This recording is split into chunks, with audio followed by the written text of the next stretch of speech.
All right, once again, good afternoon, ladies and gentlemen. On behalf of the host institution, the University of North Dakota, we welcome you to Fargo and the Fargo Regional ahead of the 2023 NCAA Men's Ice Hockey Championships. Practice wrapping up for the tournament's #1 overall seed and the Fargo Regional #1 seed as well from the Big Ten with a record of 26 wins, 9 losses, and 1 tie. We welcome in the University of Minnesota. Joining us this afternoon will be head coach Bob Motzko, and he is joined up here by student athletes defenseman Brock Faber and forward Jackson Nelson. For those of you new to our press conferences this afternoon, we'll follow the same protocol as we have, beginning with an opening statement from Coach Motzko. At that time, we'll open it up to questions for the student athletes only so that we can dismiss them, and we'll finish with questions for Coach. Just a couple of other housekeeping items. Again, a reminder, no live streaming of this press conference. It is being recorded, and an archived version will be available in the virtual press box following it. We will have a wireless mic for questions. Just ask that you raise your hand and extend the courtesy of a name and affiliation with your first question. And finally, if you haven't already, we do ask that you silence your cell phones. So with all that out of the way, welcome in and turn it over to Coach Motzko. Thank you. All right, had to do that.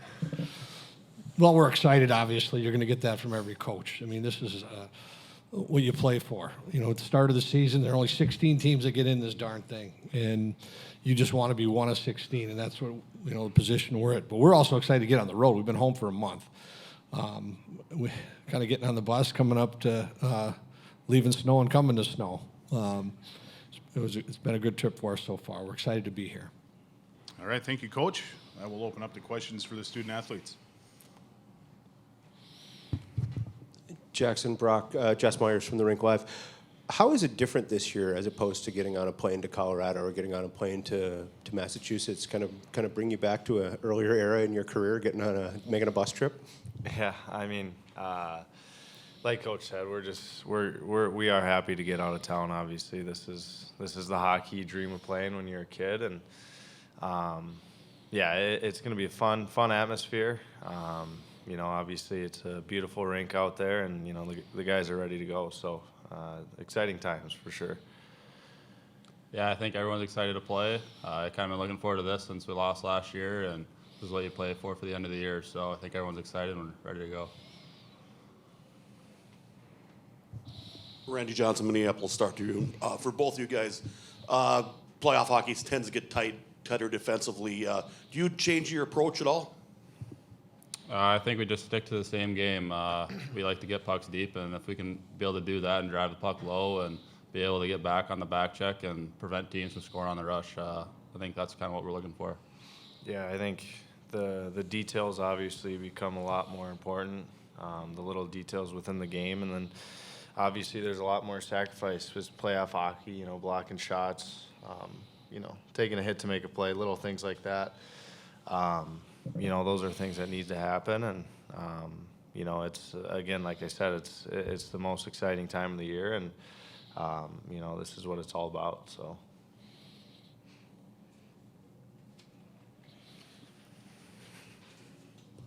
Just from the Rink Live again.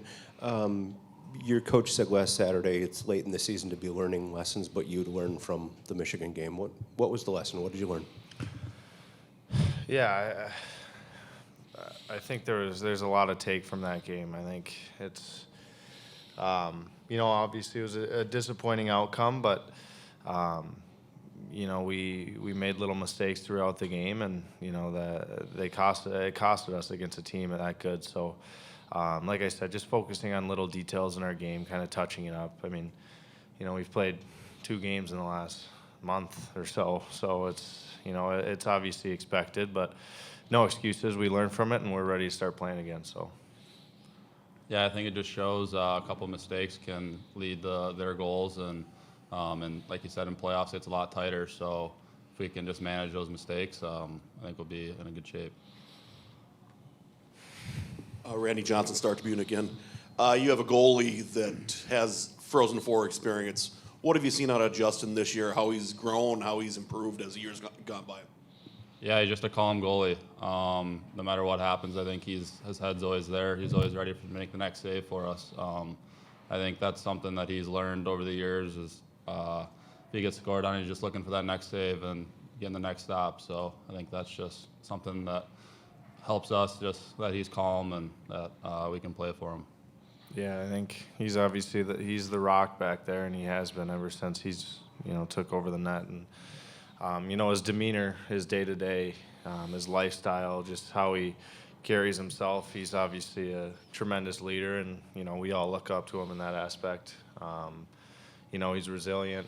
He loves this program, and he's obviously pretty darn good at goalie too. So. It's obviously makes my job a lot easier knowing, closers back there, and same with our whole team. So, he's the life, and, it all works through him. So. All right, with that, we'll thank both Brock and Jackson. Best of luck tomorrow night. Thank you. Thank you.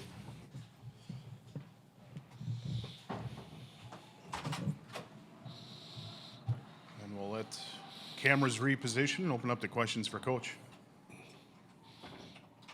One big difference, I'll just jump in, okay? Yeah, go for it. Between Loveland and Worcester, we're the most hated team here. So let's just get right to it.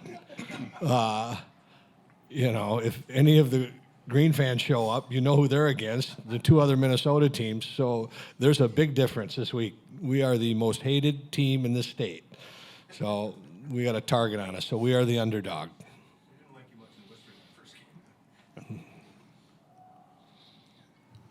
Bob, could you tell us a bit about Quinnipiac? What do you see out of them? A very veteran team. Canisius? Okay. I didn't study film on Quinnipiac. So you got me. You stumped me.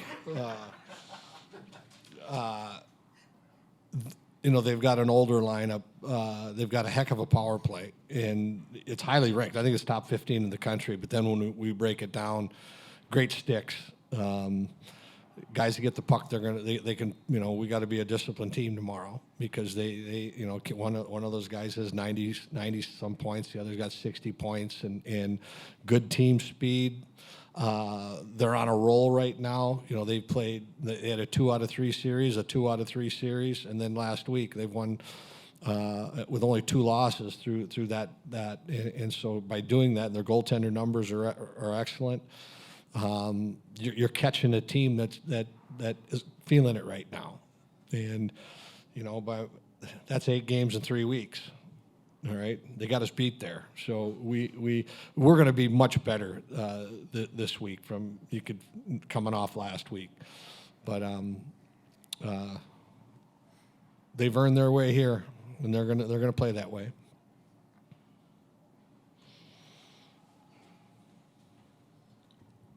You just touched on a bunch of big points in Canisius gameplay. Do you notice a big difference in Eastern teams' gameplay versus maybe the Midwest? Do you prepare for them differently? No. I think we look at how we play and the tendencies that we could see in there, and we'll go into all those that we have to do and we have to be on top of tomorrow. And we have to be on top of it quickly tomorrow. So we really just spend our time watching Canisius and not an East-West thing. And we've, over time we're going to play all over the country when you get our chance. So we look at the problems that they cause, why they're having success, what they've been doing most recently. Get scouting reports from people out east. That's one thing that I'm sure they did the same thing. Called people out here, and there's no secrets anymore. We have a policy. You got to send tape. The NCAA has to get rid of that policy. By the way, send the tape of your last game. We all have everybody's games for the whole season, so they're all online with a click of you get them in 2 seconds. So there are no secrets. We got to be prepared to go. Jess? Bob, it was a different lifetime for you, obviously, but I think to 2015 when your team and Michigan Tech played just a whale of an overtime game in this building. Just kind of fun memories coming back up here? You know how old I am now. I can't, I'm going back to 15. But, it was, that game got a little crazy. And, the first thing I asked is what bench we had today because because we lost the next night. And I want to make sure we were on a different bench. We are. Not that I'm superstitious, but I wanted to make sure of that. But that's an NC. How many? Like the first night of playoffs last week, 6 games were played, 5 went into overtime. How many in we've all. I know I said it this week, and it is the truth.